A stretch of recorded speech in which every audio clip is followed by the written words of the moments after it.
Oes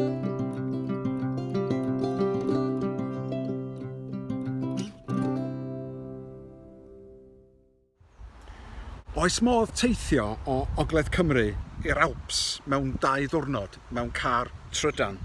Dwi ar fi'n darganfod. Dwi'n edrych ymlaen at dreulio wythnos efo ffrindiau yn les ger Chamonix. I wneud pethau yn fwy cymhleth byth, da ni'n mynd â 2 feic mynydd efo ni a rac ar cefn. Fyddan nhw yn arafu'r car fydd yn lleihau i amrediad o dan y 240 milltir arferol. Mae'r app Charge Map yn deud wrtha i y bydd angen chargio o leia 9 gwaith i 1 tro, wrth gwrs, dros nos yn Ashford yng Nghaint. Dymunwch lwc i fi.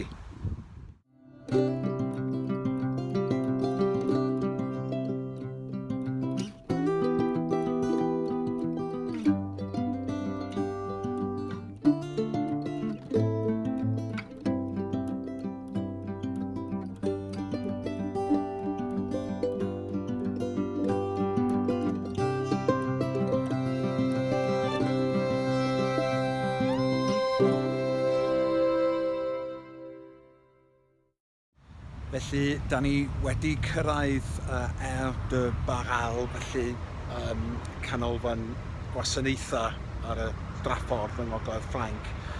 Mae yna 3 pwynt gwefrio yn fama, pwyntiau Ionity sydd yn dda iawn fel arfer, ond a deud y gwir, dim ond 2 ohonyn nhw sydd yn gweithio'n iawn, a mae yna grŵp o bobl rhyngwladol o Wledydd Prydain a Gwlad Belg a'r Iseldiroedd sydd yn aros i wefrio.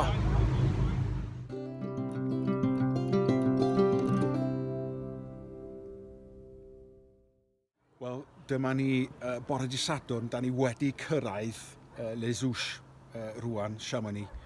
A'r newyddion da yw bod ni wedi cyrraedd, da ni wedi dod yma mewn car trydan.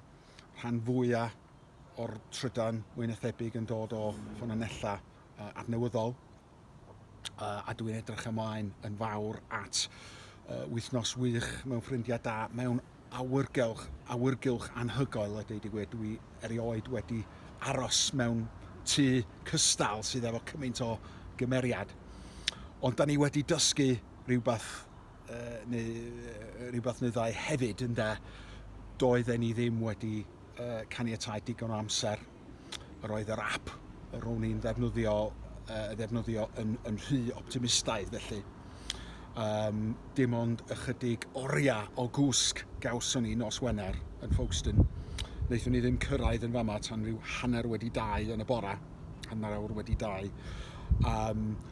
Taswn ni'n gwneud y peth eto, swn ni'n caniatáu mwy o amser. Ond mae'r peth yn bosib.